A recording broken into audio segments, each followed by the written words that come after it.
Al-Iman TV, sarana penyubur keimanan.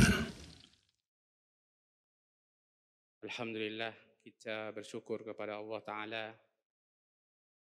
yang telah mengumpulkan kita kembali di tempat yang mulia ini, salah satu masjid dari masjidnya, guna melanjutkan kajian fikih dari kitab Al-Wajiz fi Fiqh Sunnah wal Kitabil Aziz, karya Syekh Abdul Azim Badawi hafidhahullah ta'ala. Pertemuan yang lalu kita telah mempelajari tentang benda-benda najis, bahwasannya hukum asal suatu benda itu adalah suci dan tidak boleh seorang mengatakan suatu benda itu najis kecuali menyebutkan juga dalilnya, dalil yang sahih, tegas, asah menunjukkan benda itu najis. Apabila tidak, maka benda tersebut hukumnya adalah hukum asal, yaitu suci. Dan telah disebutkan kemarin beberapa benda najis, ya, seperti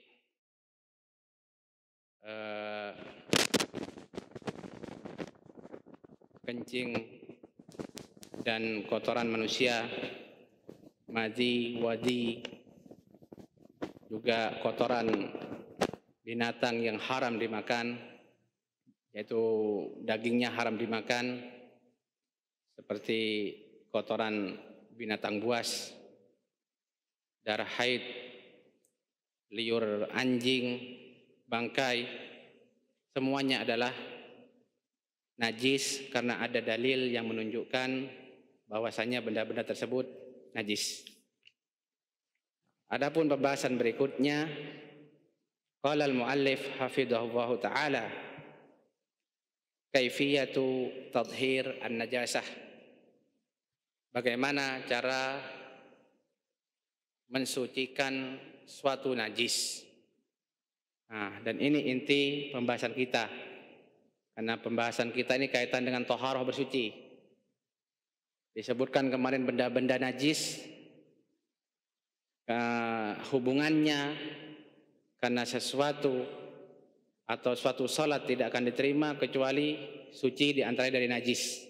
Maka disebutkan benda-benda najis yang harus disucikan ketika kita mau mengerjakan salat. Disucikan dari badan kita, pakaian kita, atau tempat yang akan kita gunakan untuk salat. Nah, setelah kita tahu benda apa saja yang itu najis, maka berikut ini adalah tata cara mensucikannya. Kalau kebetulan kita dapati benda-benda najis kemarin itu ada di pakaian kita, ada di anggota tubuh kita, atau di tempat yang akan kita gunakan untuk sholat, nah, bagaimana cara mensucikannya? I'lam anna syari'a alladhi arrafana kauna hadhil aini najisah au mutanajjisah. Ketahuilah bahwasannya sang pembuat syariat Jalla wa'ala yang telah arrafana, memberitahukan kepada kita, mengajarkan kepada kita benda-benda ini najis atau berubah menjadi najis. Kalau najisah itu memang najis zatnya, memang aslinya najis. Ya, kayak yang disebut kemarin itu memang asli najis. Kayak daging babi, ya kan, seperti darah, seperti kotoran manusia, itu memang najisah. Au mutanajjis, atau menjadi najis. Apa itu menjadi najis? Asalnya suci, kemudian bercampur dengan najis sehingga menjadi najis. Yang seperti ini disebut mutanajjisah. Kata beliau, arrafana aidan kaifiyata tadhiriha. Dia juga Jalla wa'ala yang mengajarkan kita, yang juga memberitahukan kepada kita tata cara mensucikannya. Fal wajibu alaina ittiba'u qawlihi wa imtisalu amrihi. Oleh karena itu, kewajiban kita adalah mengikuti firman-Nya dan mengerjakan perintahnya. Maksudnya di sini Allah Ta'ala yang menjelaskan tentang ini benda yang najis. Dan Allah juga telah memberitahukan kita tata cara mensucikannya. Maka kewajiban kita dalam mensucikan benda-benda najis tersebut yang mengikuti apa yang diperintahkan oleh Allah Subhanahu wa taala. Fama warada fihil ghuslu hatta la yabqa minhu launun wala rihun wala ta'mun kana dzalika huwa tadhhirahu. Tentang adapun najis yang terdapat dalam dalil bahwasannya gosel. Yang benar ini adalah gosel, bukan gusel. Sebab gusel itu adalah mandi. Kalau gosel mencuci, yang benar mencuci. Adapun najis yang cara mensucikannya adalah mencuci, yaitu ada dalil yang menyebutkan najis ini membersihkannya adalah mensucikannya dengan mencucinya dengan air hingga tidak tersisa warnanya, baunya dan rasanya, maka seperti itulah tata cara mensucikannya. Ikut dalil. Wa ma warada fihi sabbu. Adapun najis, ma di sini maksudnya najis. Najis warada ini datang dalilnya, ada dalilnya gitu kan. Warada fihi, yaitu ada dalil tentang najis tersebut. As-sabbu ini menyiram, ambil air, menuangkan air padanya. Nah itu sob namanya, menuangkan air. Asubbul ma fil kub. Saya menuangkan air di dalam gelas. Subbu. Jadi menuangkan air padanya. Awir rasu memercikkan. Ya, ambil air dengan ini telapak tangan, kemudian disiramkan. Ini namanya rosh. Kalau sobbu beda. Sobbu ini dari ember, dari gelas, ini namanya sob. Tapi kalau rosu dengan tangan. Dengan tangan. Istilahnya dipercikkan ya, dipercikkan. Awil hattu, al-hattu digosok. Awil mashu, diusap saja. Diusapkan. Gini diusapkan. Al-masul adi diusap ke tanah ya kan, diusap ke tanah. Au mujarradul masyi fi ardin tahiratin. Atau apabila dalilnya menunjukkan mensucikannya adalah cukup dengan lewat di tanah yang suci, kana dzalika huwa tadhiruhu. Maka seperti itulah cara mensucikannya. Maksudnya untuk mensucikan suatu benda najis, maka kita ikuti dalil. Bagaimana dalil mengajarkan kita, maka seperti itulah cara mensucikannya. Meskipun nanti sebagian dengan cara tersebut tidak bersih sempurna, namun sudah suci, ya. Karena suci tidak mesti harus bersih semuanya. Baik. Wa'lam annal ma huwal aslu fi tadhirin najasat. Dan ketahuilah juga bahwasanya air merupakan alat pertama dan paling utama dalam mensucikan najis. Maksudnya di sini alat pertama atau alat yang paling utama sekaligus dasar.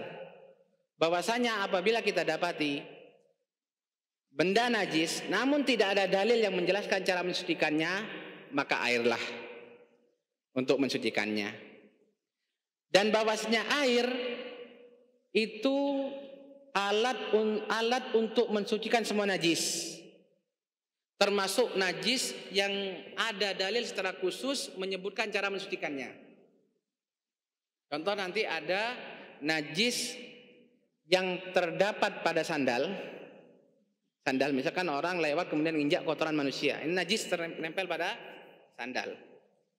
Disebutkan nanti dalilnya di dalil sahih bahwasannya dengan menggosokkan ke tanah sudah suci. Artinya dengan sandal tersebut dia sudah bisa sholat dengan sandal tersebut. Tetapi kalau kita mengatakan apakah harus dengan gosok, apakah dengan air tidak cukup, tentu dengan air lebih utama. Maksud saya kalau seandainya seorang itu mensucikan kotoran yang ada di sandal dengan air sampai bersih, maka itu lebih utama. Itu maksudnya. Makanya disebut di sini bahwasanya air adalah asal alat untuk mensucikan dari najis yang asal, yang pondasi, yang utama. Liwasfi syari'i lahu biqaulihi, dalilnya adalah karena sang pembuat syariat Jalla wa'ala mengatakan khalaqallahul ma'a tahura.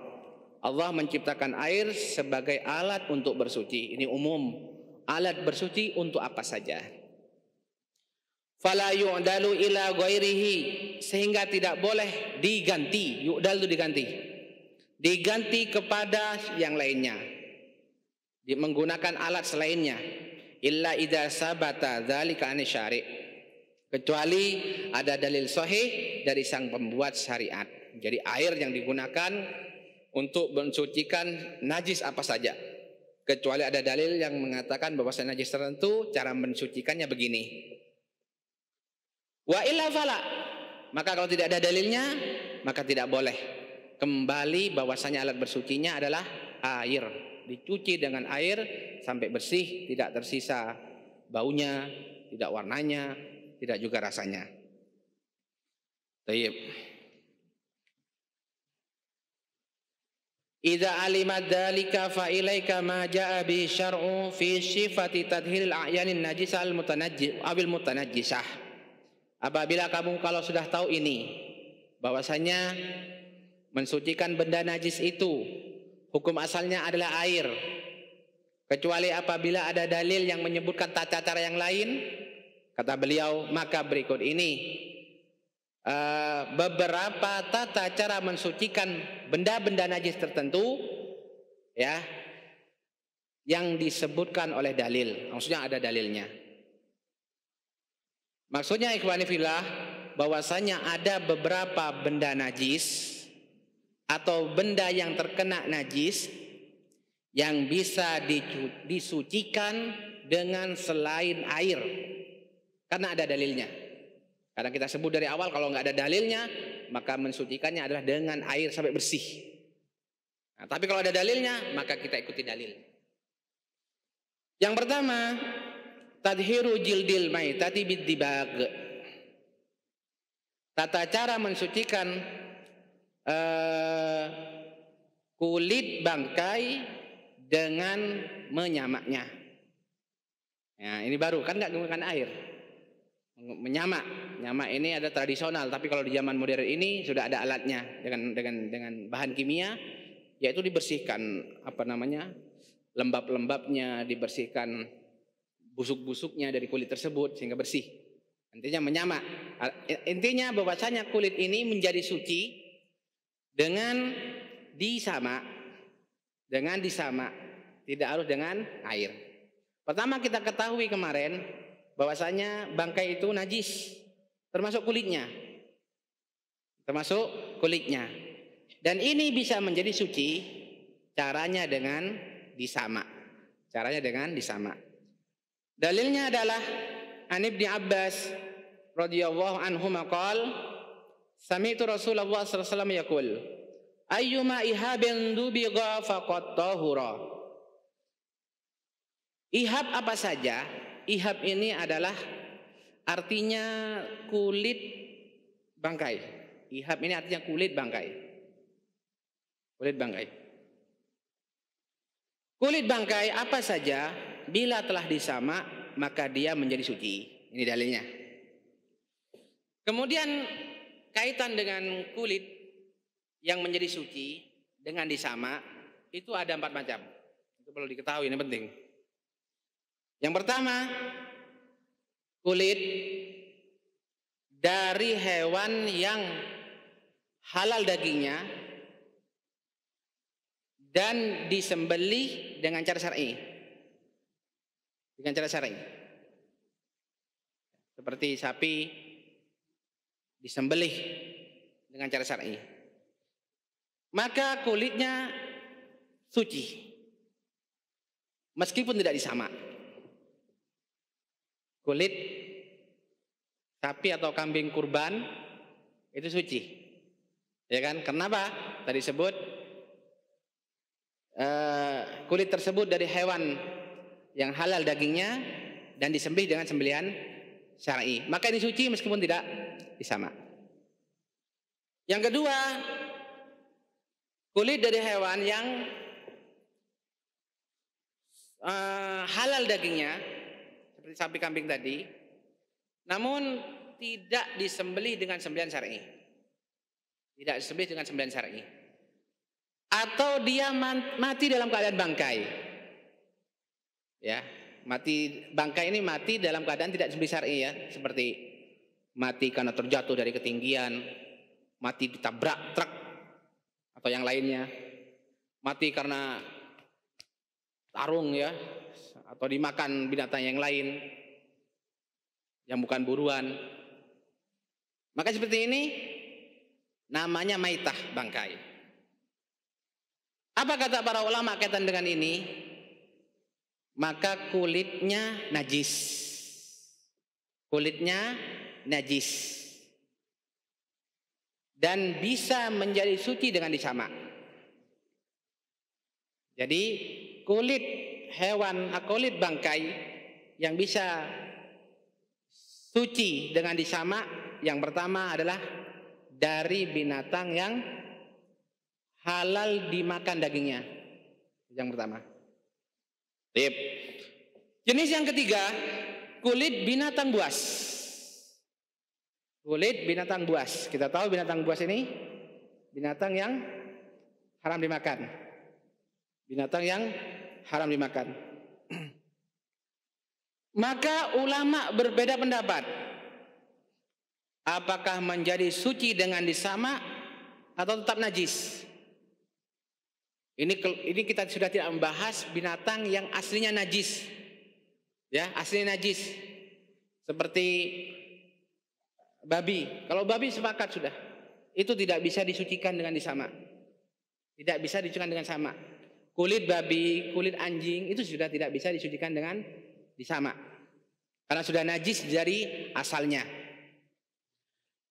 Adapun ini sepakat ijma'. Adapun kulit binatang buas, dan kita tahu binatang buas ini haram dimakan dagingnya. Tapi para ulama membedakan keadaannya dengan binatang yang memang seperti babi. Oleh karena itu mereka berbeda pendapat. Apakah begini dulu? Pertama, kulit binatang buas ini najis, sepakat. Tapi apakah bisa menjadi suci dengan disamak atau tidak? Nah, ini khilaf. Perhatikan. Pertama, yang otomatis suci adalah yang pertama, jenis pertama. Jenis kedua, najis, tapi bisa menjadi suci dengan disamak. Jenis ketiga, kulit binatang buas ini, dia najis, sepakat. Tapi apakah bisa menjadi suci dengan disamak? Ini para ulama khilaf. Sebagian mengatakan bisa menjadi suci, sebagian mengatakan tidak, tetap dia najis. Tetap dia najis. Ini khilaf yang kuat sekali. Tetapi mereka mengatakan, tapi mereka semua sepakat dilarang memanfaatkannya. Dilarang memanfaatkannya. Sepakat ini. Khilafnya menjadi najis atau enggak, itu khilaf. Sebagian mengatakan menjadi najis, tetap najis. Sebagian mengatakan menjadi suci dengan disamak. Tetapi setelah itu mereka sepakat lagi. Sepakat apa? Tidak boleh memanfaatkannya. Dan kenapa mereka sepakat? Karena ada dalil sahih.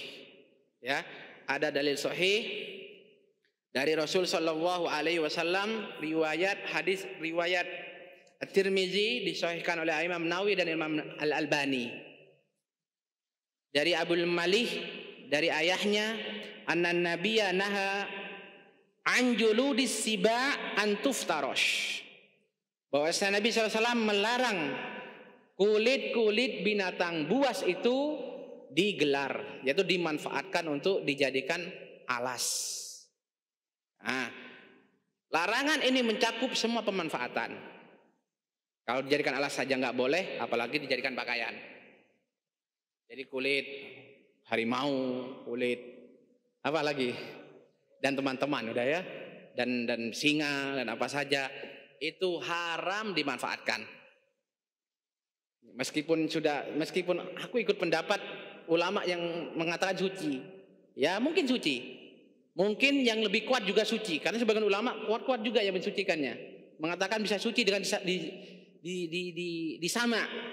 Tapi kaitan pemanfaatan beda lagi, karena dalil yang mengatakan dilarang memanfaatkannya, dilarang untuk memanfaatkannya. Riwayat yang lain dari Miqdam, anna Rasulullah SAW naha an lubsi juludis siba' warrukub alaiha. Bahwasanya Rasul SAW melarang mengenakan, menjadikan pakaian yaitu kulitnya binatang buas, dan melarang menungganginya. Hadis riwayat Abu Dawud dan disahihkan oleh Al-Albani. Jadi intinya sepakat para ulama dilarang memanfaatkan kulit binatang buas. Kemudian yang keempat, kulit hewan yang tidak boleh dimakan dagingnya selain binatang buas yang kita isyaratkan tadi, maka ini hukumnya najis, ya. Maka ini hukumnya najis. Wallahu taala alam bisawab. Kemudian berikutnya, tathhirul ina idza walagha fil qalb. Termasuk ada tata cara khusus, yaitu tata cara mensucikan wadah bila dijilat oleh anjing. Ada wadah, di situ ada makanan dan minuman, anjing makan di situ, ya kan? Dijilati olehnya, terbekas di situ air liurnya.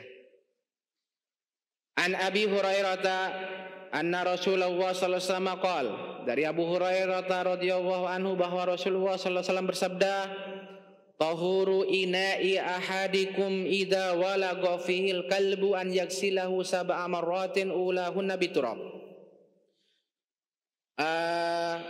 Mensucikan wadah-wadah kalian bila dijilati oleh anjing, yaitu mencuci wadah tersebut sebanyak 7 kali.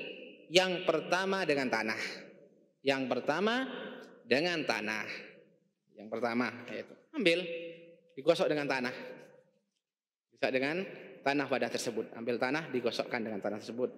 Kemudian disiram 1 kali, siram 2 kali, siram 3 kali menggunakan air. Yang ketiga, tathhiru thawbi idza asabahu damal haid. Mensucikan pakaian bila terkena darah haid. Kemarin kita bahas darah haid najis, kemudian kena pada pakaian. Bagaimana mensucikannya? An Asma binti Abi Bakrin qalat, dari Asma bintu Abi Bakrin radhiyallahu anhuma, beliau mengatakan, ja'atim ra'atun ila Nabi sallallahu alaihi wasallam, ada seorang perempuan dari kalangan sahabat datang kepada Nabi sallallahu alaihi wasallam. Sahabat ini bertanya, ihdana yusibu thawbaha min damil haidhah. Seorang wanita di antara kami pakaiannya terkena sedikit darah haid. Min di situ yufidu taklil.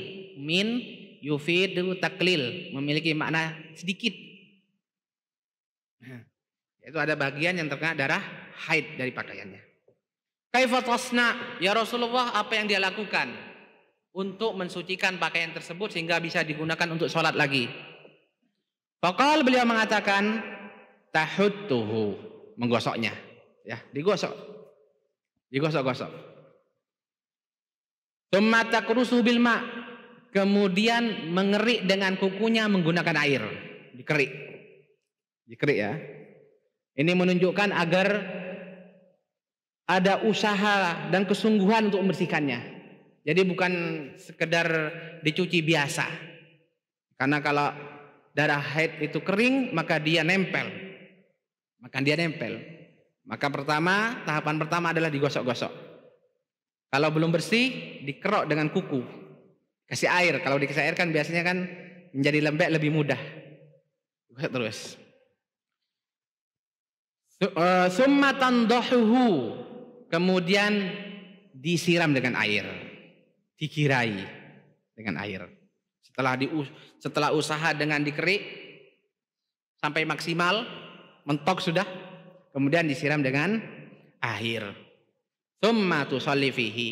Kemudian dia sholat menggunakan kain atau pakaian tersebut. Menunjukkan apa?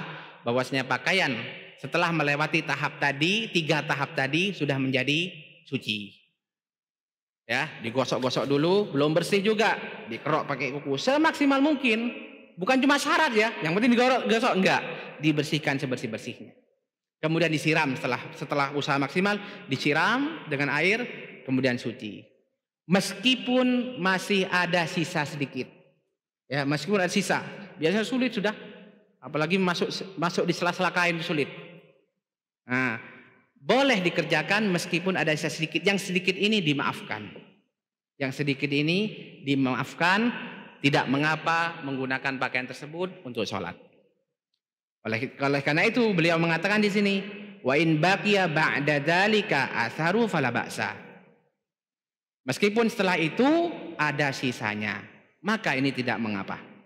Dalilnya an Abi Hurairah radhiyallahu an, dari Abu Hurairah radhiyallahu an, anna Khawlah bint Yasar qalat, bahwasanya Khawlah putri Yasar mengatakan, ya Rasulullah, laisa li illa saubun wahid. Wahai Rasulullah, saya tidak punya kecuali satu pakaian saja. Wa ana ahidu fihi. Dan saya dan pakaian tersebut terkena darah haid. Fa kaifa asna? Maka apa yang saya lakukan untuk membersihkan darah haid tersebut? Nabi mengatakan, idza tahurti, kalau kamu sudah suci, selesai haidmu, faghsili maudi'ad dam, maka cucilah darahnya tadi, cucilah darah tersebut. Tsumma sholli fihi, kemudian sholatlah dengan pakaian tadi. Qalat ya Rasulullah, in yakhruj asaruhu, in lam yakhruj asaruhu. Wahai Rasulullah, bagaimana bila sisa-sisanya tidak keluar, maksudnya tidak hilang semua. Yang ada di sela-sela kain itu ada, dan memang sulit, ya, sulit. Dan ini waqi'. Maka Rasulullah bersabda, yakfikil ma'u wa la yadurruki asaruhu. Cukup bagimu tadi siraman terakhir tadi sudah cukup untuk menyiramnya. Jadi kalau ada bekas tadi disiram. Nah, oleh karena itu di 3 tahapan tadi digosok dulu. Nah, gosok kalau sudah maksimal maka cukup sebenarnya. Tapi kalau masih perlu dikerok dengan kuku. Baru kemudian terakhir disiram. Nah, siram ini mensucikan sudah. Meskipun masih ada sisa dari darah haid tadi di sela-sela kain. Maka kata Nabi SAW di sini, cukup olehmu air. Jadi menyiramnya dengan air tadi. Wala yadurruka asaruhu, dan sisa-sisa bekas-bekas yang ada di kain tersebut tidak mempengaruhinya, yaitu mempengaruhi kesucian pakaian tersebut. Dan ini sebenarnya dalil dalam sebuah kaidah penting, kaidah besar, bahwasanya sedikit dari najis itu ma'fuun anhu. Sedikit dari najis itu dimaafkan. Ini oleh karena itu ini berlaku bagi ibu yang punya bayi, ya kan? Ibu yang punya bayi yang sulit sekali menghindari air kencing, ya kan? Maka air kencingnya sedikit ma'fu. Atau seorang jagal, tukang potong sapi, tukang potong, tukang sembelih, itu sulit menghindari yang namanya percikan darah. maka sedikit dimaafkan. Artinya dia bersihkan sebelum sholat, dibersihkan di tangannya sampai bersih. Seandainya tersisa dikit, sulit dibersihkan, ma'fu. Orang ini yang sedikit itu dimaafkan. Seperti Pak Tukang, ya kan? Pak Tukang kadang-kadang kan. Pak Tukang itu ngecat gitu kan, nempel di sini. Itu kan cat, sebagian cat kan menghalangi air wudhu. Maka usahakan dibersihkan semaksimal mungkin. Kemudian kalau memang ada sedikit yang ketinggalan dan sulit dibersihkan, maka dimaafkan. Dan ini masuk dalam kaidah umum, fattaqullaha mastata'tum, bertakwalah kepada Allah sesuai kemampuan kalian. Berikutnya, tadhir zaili saubil mar'ah, cara mensucikan ujung pakaian perempuan. Ujung pakaian perempuan, ya, maksudnya ujung ke bawah. Karena sebenarnya pakaian perempuan itu menjulur kemana? Ke bawah, ya, bukan ke atas. Ke bawah menjulurnya. Dan biasanya kena tanah. Sebagian perempuan menjulur sampai kena tanah ketika berjalan, kemungkinan kena kotoran, kena najis. Ya. Dan di sini ada tata cara mensucikan ujung tadi yang kena najis secara khusus. Diriwayatkan an Ummi Walad li Ibrahim ibni Abdurrahman ibni Auf. Diriwayatkan dari Ummu Walad. Ummu Waladnya Ibrahim bin Abdurrahman bin Auf. Baik, sedikit faedah kaitan dengan Ummu Walad. Apa maksud Ummu Walad? Ibunya anak. Ini istilah, maksudnya adalah budak perempuan yang melahirkan anak tuannya, disebut dengan Ummu Walad. Budak perempuan ini halal bagi tuannya. Halal yaitu hubungan biologis, hubungan suami istri, ini halal bagi tuannya. Dan kalau budak perempuan ini hamil dari tuannya dan melahirkan, maka disebut dengan Ummu Walad. Disebut Ummu Walad. Dan hukum Ummu Walad ini, dia akan otomatis merdeka bila tuannya meninggal. Kapan tuannya meninggal, maka dia akan otomatis merdeka. Dan Ummu Walad ini ada kekhususan ketika tuannya masih hidup. Dia tidak bisa diperjualbelikan. Tuannya nggak boleh menjualnya setelah itu. Itu hak dari Ummu Walad ini. Tuannya tidak boleh menjualnya dan dikurangi tugas-tugasnya. Tidak seberat budak-budak yang lain. Dan kalau tuannya meninggal, otomatis dia merdeka. Kemudian hukumnya dia seperti hukumnya orang merdeka. Dia harus wajib bagi dia menutup aurat sempurna ketika sholat. Sudah tahu kan? Bahwasanya ini mungkin sebagian belum tahu.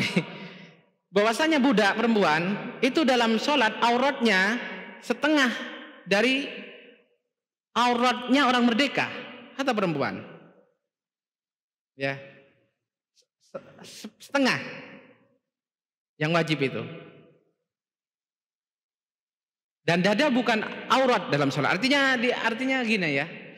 Saya nggak bilang aurat, dia aurat, tapi dalam sholat itu ada batasan. Ada batasan.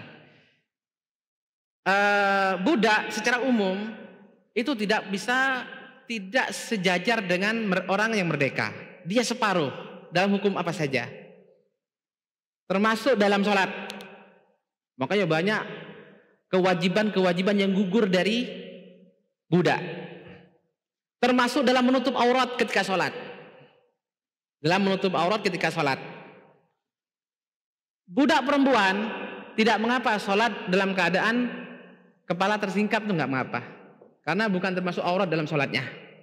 Nah, tapi Ummu Walad hukumnya dalam sholat seperti merdeka persis. Maka dia wajib menutup kepalanya, terus menutup kakinya sampai ujung semuanya, persis seperti dengan ini. Sedikit faedah kaitan dengan Ummu Walad. Makanya saya lihat, aduh kok ada Ummu Walad ini. Jadi di sini periwayatnya ini dari Ummu Walad, dari Ibrahim bin Abdurrahman. Jadi ini syarat bahwasanya Abdurrahman bin Auf punya budak perempuan, kemudian budak perempuan ini hamil dari Abdurrahman bin Auf sendiri, kemudian melahirkan anak Abdurrahman bin Auf yang bernama Ibrahim. Makanya disebut Ummu Walad Ibrahim bin Abdurrahman bin Auf. Ummu Walad ini sa'alat Umma Salamah, bertanya kepada Umma Salamah istri Nabi sallallahu alaihi wasallam. Faqalat inni imra'atun utilu dzaili. Saya adalah seorang wanita yang senang memanjangkan ujung pakaian. Jadi pakaiannya sampai menjulur ke tanah. Wa amshi fil makanil qadir, dan saya sering lewat di jalan yang penuh dengan kotoran. Jadi dia punya kebiasaan melewati satu jalan. Jadi ada keperluan dia yang harus melewati di tempat yang di situ banyak kotoran, najis maksudnya di sini. Faqalat Ummu Salamah menjawab, qala Nabi sallallahu alaihi wasallam. Nabi SAW pernah bersabda tentang perkara ini, yutahhiruhu ma ba'dahu, akan mensucikan ujung dari pakaian tersebut tanah yang suci setelahnya. Jadi kalau pakaian yang menjulur ke tanah tadi melewati tanah yang najis, maka cukup dia melewati tanah yang suci, maka sudah menjadi suci dan boleh digunakan untuk sholat. Itu maksudnya. Boleh digunakan untuk sholat. Artinya tidak harus dicuci dengan air sampai bersih. Dan itu termasuk berat, sulit. Ya kan? Ada kalanya seorang perempuan dia mau ke masjid untuk sholat, kan? Untuk pengajian dan sholat sekaligus, dia mau nggak mau harus melewati, bisa jadi kan? Mungkin dia melewati suatu tempat yang itu najis. Dan kalau harus dicuci dengan air itu berat, pulang lagi dia. Harus pulang ganti pakaian, nggak berangkat. Ini termasuk taklif malayutok, pembebanan yang di luar kemampuan. Makanya Islam yang datang dengan kemudahan memberikan jalan keluar untuk hal tersebut. Berikutnya tadhirus saubi min baulis sabir radi, mensucikan pakaian dari kencing anak yang masih menyusui, anak laki-laki yang masih menyusui. Ini khusus. An Abi Samhi khadimin Nabi sallallahu alaihi wasallam, dari Abi Samah pembantunya Nabi sallallahu alaihi wasallam. Jadi di antara pembantunya Nabi banyak. Di antaranya Nabi Malik. Di antaranya ini Abi Samah. Abi Samah ini enggak terlalu terkenal. Karena tadi cari-cari, nama aslinya adalah Iyad. Nama aslinya adalah Iyad. Tidak terlalu terkenal, tidak terlalu banyak kisah darinya, tidak terlalu riwayat. Namun dia terkenal karena hadis ini, yaitu periwayatan tentang air kencing gulam, air kencing anak kecil yang belum menyusui. Karena nggak ada riwayat yang seperti ini kecuali ini, makanya dia jadi terkenal. Dikisahkan bahwasanya akhir riwayatnya dia itu hilang dan tidak tahu di mana beliau ini wafat, tidak tahu. Jadi tidak terlalu terkenal, namun karena satu hadis ini beliau masyhur sekali karena sering dipakai. Qala Nabi sallallahu alaihi wasallam, Nabi SAW bersabda, yuksalu min baulil jariyah wa yurashu min baulil gulam. Pakaian tersebut dicuci untuk mensucikannya dari kencing anak perempuan dan cukup dipercikkan air padanya untuk mensucikannya dari air kencing anak kecil laki-laki. Jadi beda anak kecil perempuan dengan anak kecil laki-laki. Untuk perempuan air kencingnya sama dengan orang dewasa. Orang dewasa sama, yaitu dengan dicuci, dengan siram, ambil air, dicuci, disiram.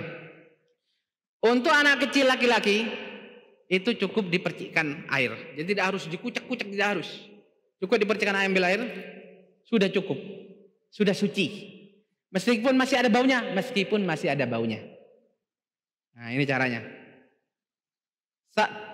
Kapan dan ada kesyaratnya, ada ketentuannya. Tidak semua bayi kecil laki-laki. Para ulama mengatakan yaitu anak laki-laki, bayi laki-laki yang mayoritas gizinya dari ASI. Makanannya masih ASI. Mayoritas makanannya masih ASI. Adapun yang sudah ASInya dikit, lebih banyak makan selain ASI, maka sudah tidak lagi. Ya, hukum air kencingnya sama dengan hukum air kencing bapaknya. Harus dicuci.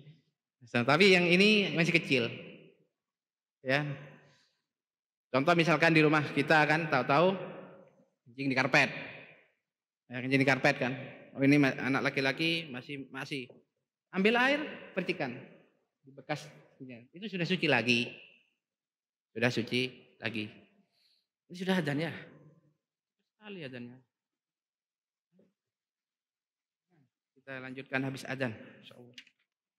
Jadi untuk anak laki-laki yang mayoritas makanannya masih ASI, ya, untuk mensucikan pakaian yang kena air kencingnya bisa dengan hanya memercikkan air. Memercikkan air itu ya seperti tadi, ambil secakup air, siramkan. Dan kalau dicuci dengan air itu lebih bagus tentunya, lebih bersih ya kan. Ini bukan berarti larangan seperti itu, enggak. Ini ada keringanan untuk air kencing yang seperti itu. Kemudian berikutnya tathhirus shaub minal madhi. Termasuk pengkhususan yaitu mensucikan pakaian dari madhi. Kita bahas kemarin madhi, yaitu air yang warnanya putih tipis, lengket, putih tipis lengket. Berbeda dengan wadi yang itu tebal, ya, yang itu tebal, maksud tebal itu kental sekali, tebal biasanya, agak wungkul. Kalau ini tipis sekali tapi lengket. Nah, yang saya sebut kemarin ya, yang beriringan dengan syahwat, tapi bukan karena syahwat, tapi beriringan dengan syahwat sebelumnya atau sudahnya. Bedanya dengan mani, dia tidak muncrat dan tidak menyebabkan lemes. Tidak menyebabkan lemes. Nah, untuk mensucikan madhi ini, diriwayatkan dari Sahal bin Hunaifin al-Ansari, seorang sahabat. Kuntu alqa minal madhi syiddatan wa ana. Aku ini adalah seorang yang sangat sering keluar madhi, sangat sekali. Wa kuntu uksiru minhul iktisal. Oleh karena itu awalnya saya sering mandi karena sering keluar madhi. Jadi sebelum dia tahu cara bersuci dari madhi, maka sering mandi, ya kan? Yang awalnya yang diketahui para sahabat itu mani, dan madhi kan dekat sama mani, maka mereka berkesimpulan dan mengkiaskan madhi kepada mani sehingga mandi. Jadi sahabat ini pun demikian sebelumnya, dia pun mandi kan. Fadzakartu dzalika li Rasulillah sallallahu alaihi wasallam faqal, maka aku ceritakan itu kepada Rasulullah, beliau bersabda, innama yujazika, bukan yajzika, ini yujazika. Punya anak yajzika. Innama yujazika min dzalikal wudu. Untuk madhi ini cukup bagimu adalah wudu. Ini menunjukkan sekali lagi bahwasanya madhi itu hadas kecil, bukan hadas besar. Faqultu ya Rasulullah kaifa bima yusibu thawbi minhu. Kemudian ya Rasulullah, bagaimana dengan madhi yang mengenai pakaianku, yaitu cara mensucikannya. Qal, beliau mengatakan, yakfika anta hudakufan min ma. Cukup bagimu mengambil seciduk kafan ini ciduk dengan tangan, telapak tangan. Fatan dohabi saubak, kemudian percikkan air itu di pakaianmu tadi yang kena. Cukup siramkan. Nah, haitsu taro annahu qad asaba minhu, yaitu di tempat di mana terkena madhi tersebut. Maaf, mungkin aduh kok kena madhi, mau sholat ada madhi kan disebut madhi itu kadang-kadang nggak kerasa keluar. Nah, tahu-tahu pas mau kencing kok lihat kita kok ada madhi, otomatis kan kena pakaian kita kan. Nah, maka cukup kita ambil air di telapak tangan, disiramkan, sudah cukup, itu sudah suci dengan itu. Dan sholatlah antum dengan pakaian tersebut yang terkena madhi tadi. Ya, sekali lagi cukup ambil ini dan disiramkan. Kadang-kadang kita ragu, karena kan keluarnya nggak tahu. Pas mau kencing kita lihat, loh kok ada madhi, kena yang mana? Sudah ambil air, percikan kebanyak-banyaknya sebagian itu kan, sekitar dari kemaluan kita. Maka itu sudah cukup dan sudah suci pakaian kita, boleh kita sholat dengan pakaian tersebut. Berikutnya tathhir asfalin na'al, seperti saya isyaratkan tadi. mensucikan bagian bawah sandal. Ya kan? Kadang-kadang dengan alas kaki kita jalan kemudian menginjak kotoran, menginjak najis. Sedangkan kita mau sholat misalkan. An Abi Sa'id an Nabi sallallahu alaihi wasallam dari Abi Sa'id Al-Khudri radhiyallahu anhu bahwa Nabi mengatakan, "Idza jaa ahadukum ilal masjid falyandur." Apabila di antara kalian pergi ke masjid, maka hendaklah dia melihat dulu. Fa in ra'a fi na'laihi qadaran. Bila dia melihat di kedua sandalnya ada najis. Au ada sama najis maksudnya. Fal yamsahu wal yusalli fihima, maka gosoklah kotoran tersebut, yaitu gosoklah ke tanah. Gosoklah ke tanah. Sandal tersebut digosok-gosok ke tanah. Wal yusalli fihima, dan sholatlah dengan menggunakan sandal tersebut. Maksudnya apa? Dengan hanya digosok di tanah, sandal tersebut sudah suci, bisa digunakan untuk sholat dengannya. Untuk sholat dengan sandal tersebut. Ini bukan perintah sholat dengan sandal di masjid ya Iwan ya. Karena ini bicara tentang keadaan Nabi SAW, memang sholatnya tanpa melepas alas kaki. Yang mana tanpa melepaskan alas kaki. Dan memang sebagian ulama menyarankan kita untuk sholat dengan sandal. Dengan sandal, tapi di tempat-tempat yang dibolehkan. Misalkan di rumah kita. Di rumah kita sholat dengan sandal sekali sholat sunnah. Atau antum di asrama, sandal yang bisa digunakan di dalam, ya di atas, di lantai atas sandal bersih misalnya, sandal dalam rumah, sekali sholatlah gunakan sandal itu. Karena kata para ulama, karena ini pernah dilakukan oleh Nabi SAW, maka hendaknya kita melakukannya meskipun sekali seumur hidup. Meskipun sekali seumur hidup. Sholatlah dengan menggunakan sandal. Berikutnya tathhirul ardi, mensucikan tanah. Mensucikan tanah itu cukup disiram. Kalau ada tanah terkena najis karena kencing, untuk mensucikannya disiram saja sehingga nyerap ke dalam. Kemudian dijelaskan bahwasanya sebenarnya dalam di situ disebutkan dalilnya tentang Arabi yang kencing tadi. Kata para ulama sebenarnya dari disebutkan di situ Nabi SAW menyuruh para sahabat untuk menyiram bekas kencing tadi, tujuannya adalah agar segera suci, agar cepat sucinya. Karena sebenarnya seandainya najis tadi dibiarkan, najis yang ada di tanah dibiarkan sehingga berubah dan hilang bekasnya, maka sudah menjadi suci. Karena memang najis itu tidak seperti hadas. Hadas untuk menjadi suci harus bersuci. Tapi najis untuk suci tidak harus disucikan. Tidak harus disucikan. Yang penting hilang. Mau itu dengan disucikan, tentu saja lebih cepat. Mau itu dibiarkan sampai hilang, maka bisa jadi suci dengan sendirinya, itu kaitan dengan najis. Oleh karena itu diriwayatkan di situ, maka saya sebutkan dengan singkat, disebutkan di situ tentang bahwasanya dahulu di situ banyak binatang termasuk anjing yang berlalu lalang keluar masuk di masjid. Karena memang masjidnya kita ya tidak dibatasi seperti ini, dan kencing di sana. Ya, masuk mondar mandir itu kencing di sana, dan tidak pernah disuruh untuk disiram.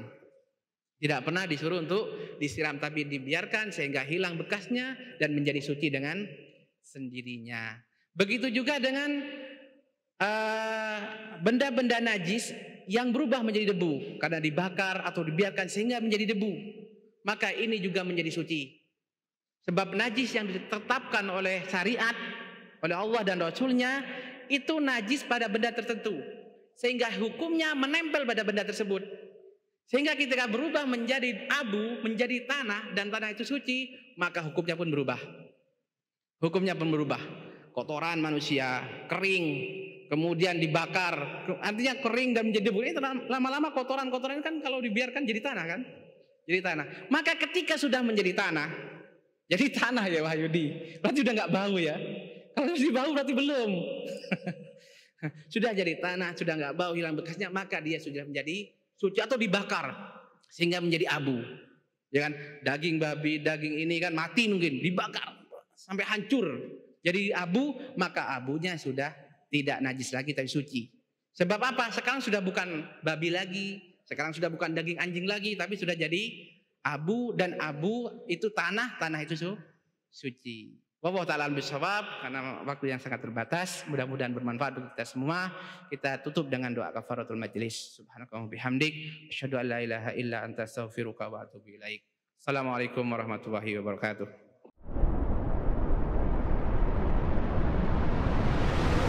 Al Iman TV, sarana penyubur keimanan.